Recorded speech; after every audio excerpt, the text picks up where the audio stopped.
everybody. Miss Jess here. I am so excited that I get to read you my favorite book in the whole world, Miss Rumphius, Story and Pictures by Barbara Cooney.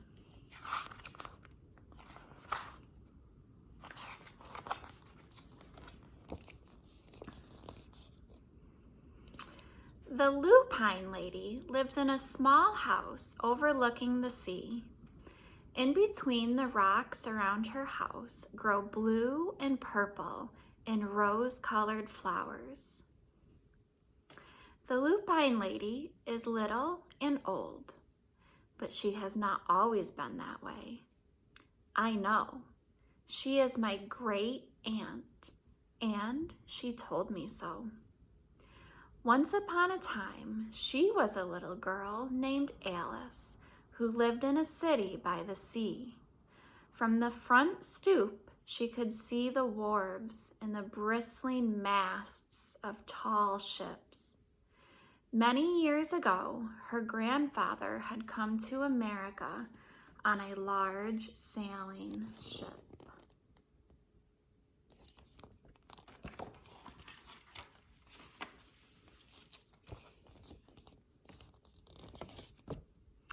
Now he worked in the shop at the bottom of a house, making figureheads for the prows of ships and carving Indians out of wood to put in front of cigar stores. For Alice's grandfather was an artist. He painted pictures too of sailing ships and places across the sea. When he was very busy, Alice helped him put in the skies.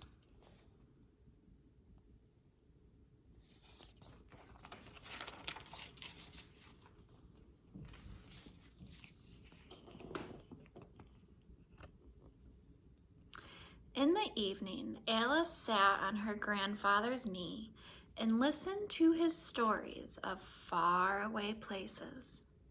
When he had finished, Alice would say, "When I grow up, I too will go to faraway places. And when I grow up, I too will live beside the sea." "That is all very well, little Alice," said her grandfather, "but there is a third thing you must do." "What is that?" asked Alice. "You must do something to make the world more beautiful," said her grandfather. "All right," said Alice, but she did not know what that could be. In the meantime, Alice got up and washed her face and ate porridge for breakfast. She went to school and came home and did her homework, and pretty soon she was a grown-up.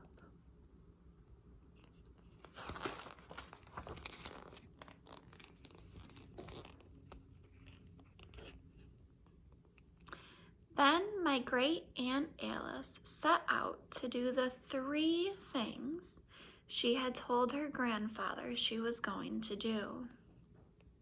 She left home and went to live in another city far from the sea in the salt air. There she worked in a library, dusting books and keeping them from getting mixed up, and helping people find the ones they wanted. Some of the books told her about faraway places. People called her Miss Rumphius now.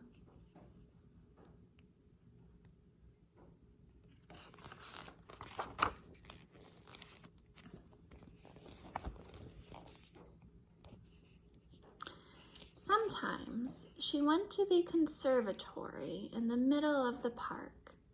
When she stepped inside on a wintry day, the warm, moist air wrapped itself around her, and the sweet smell of jasmine filled her nose. "This is almost like a tropical island," said Miss Rumphius, "but not quite."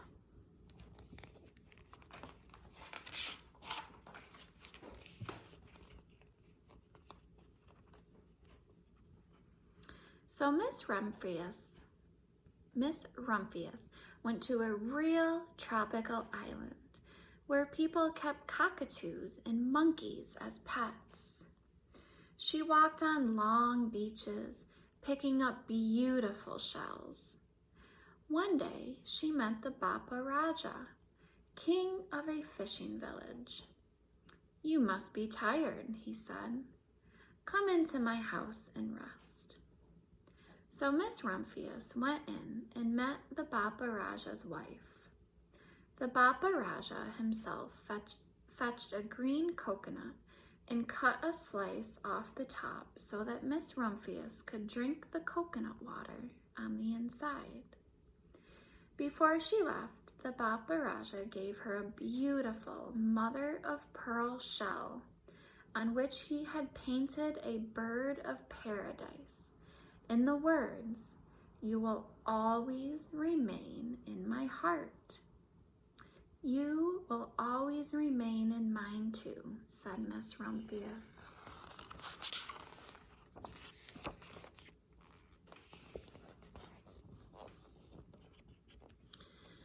My great-aunt, Miss Alice Rumphius, climbed tall mountains where the snow never melted. She went through jungles and across deserts. She saw lions playing and kangaroos jumping, and everywhere she made friends she would never forget. Finally, she came to the land of the lotus eaters, and there, getting off a camel, she hurt her back. "What a foolish thing to do," said Miss Rumphius. "Well, I have certainly seen faraway places. Maybe it is time to find my place by the sea." And it was, and she did.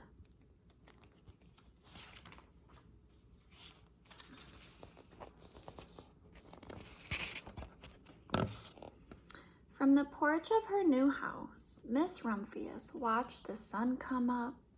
She watched it cross the heavens and sparkle on the water, and she saw it set in glory in the evening.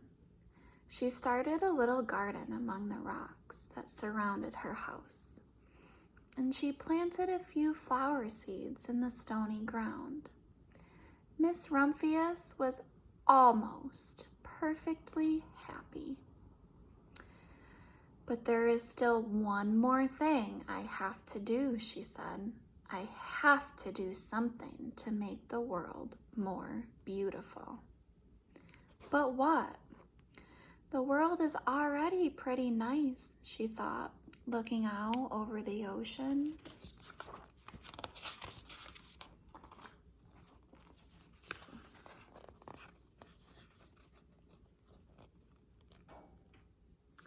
The next spring, Miss Rumphius was not very well.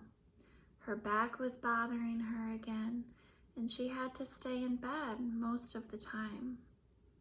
The flowers she had planted the summer before had come up and bloomed in spite of the stony ground. She could see them from her bedroom window, blue and purple and rose-colored. "Blue pines," said Miss Rumphius with satisfaction. "I have always loved lupines the best. I wish I could plant more seeds this summer so that I could have still more flowers next year." But she was not able to.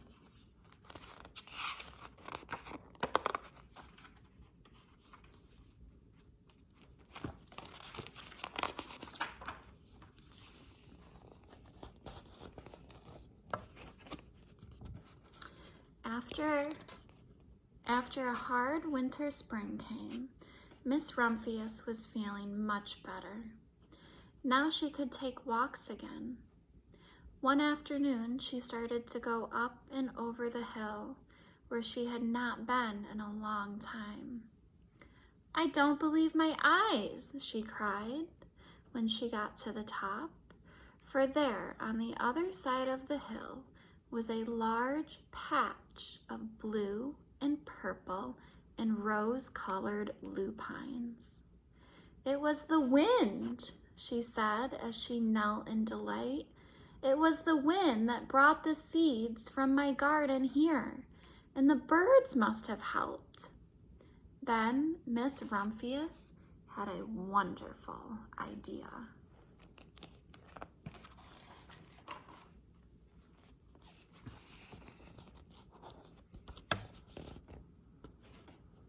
She hurried home and got out her seed catalogs. She sent off to the very best seed house for 5 bushels of lupine seed. All that summer, Miss Rumphius, her pockets full of seeds, wandered over fields and headlands, sowing lupines. She scattered seeds all along the highways and down the country lanes. She flung handfuls of them around the schoolhouse and back of the church.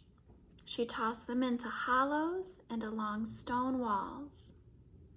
Her back didn't hurt her anymore at all. Now, some people call her that crazy old lady.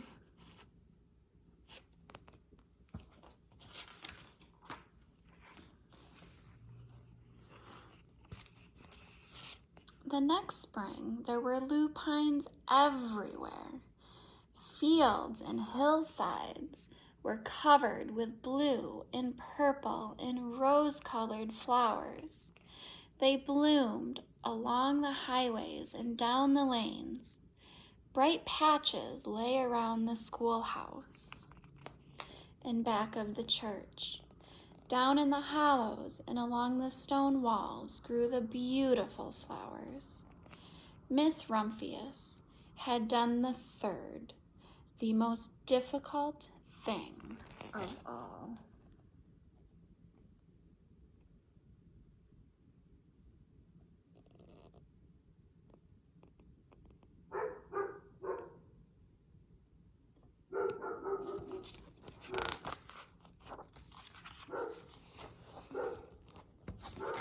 My great Aunt Alice, Miss Rumphius, is very old now. Her hair is very white. Every year there are more and more lupines. Now they call her the Lupine Lady.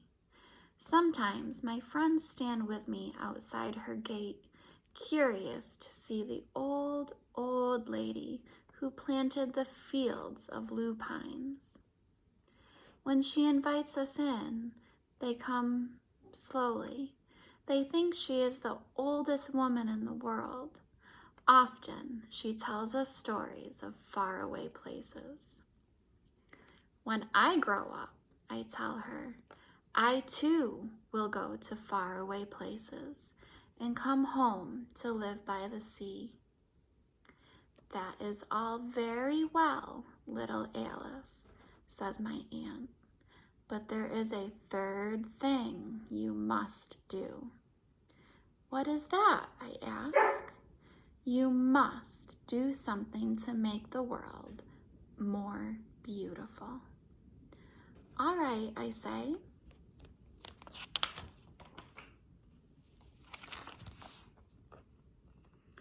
But I do not know yet what that can be.